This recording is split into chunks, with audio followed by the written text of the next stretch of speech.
ভিক্ষুক রাস্তা দিয়া যায় আর জমিদারের পুত্রবধূও যায়। একজন সামনের থেকে আসতেছে, একজন সামনের দিকে যাইতেছে। দুইজনের ক্রসিং এর সময় ভিক্ষুকের গায়ের কাদা জমিদারের পুত্রবধূর গায়ে লেগে গেছে। সে দুনিয়া আন্ধার করে ফেলছে, স্বামীকে ডাইকা নিয়ে আসছে, বলছে ভিক্ষুক আমার কাপড় নষ্ট করে দিছে। সে শুধু ভিক্ষুক ছিল না, বৃদ্ধ ছিল। বৃদ্ধ ছিল না শুধু, জীর্ণ ছিল, শীর্ণ ছিল, শরীরে কাপড় ছিল না, ফাটা চিরা কাপড় ছিল, পায়ে জুতা ছিল না, পেটে ভাত ছিল না।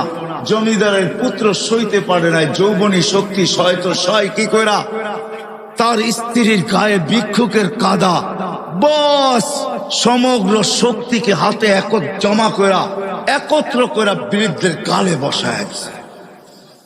বৃদ্ধ কিচ্ছু বলে নাই, শুধু উপরের দিকে তাকায় দুই তিনটা শব্দ উচ্চারণ করছেন। শব্দগুলা হলো ইয়া মাল্লা তারা হলো ওয়ুন, ও আল্লাহ চোখে দেখা যায় না, ও তারা কুল্লা শাই, তুই সব দেখিস, ফারা তারা মা বি, তুই কি দেখিস না আমার সাথে কি ঘটতেছে, এটা কি দেখিস না?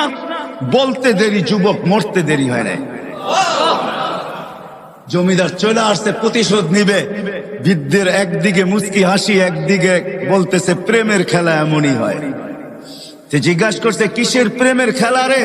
বলছে ওর প্রেমিকার গায়ে আমার কাদা লাগছে, পায়ের কাদা লাগছে, ও সইতে পারে নাই, যৌবনী শক্তি দিয়ে আমার বৃদ্ধ গালে বসায় দিছে। আমাকেও একজন ভালোবাসে, সেও সইতে পারে না,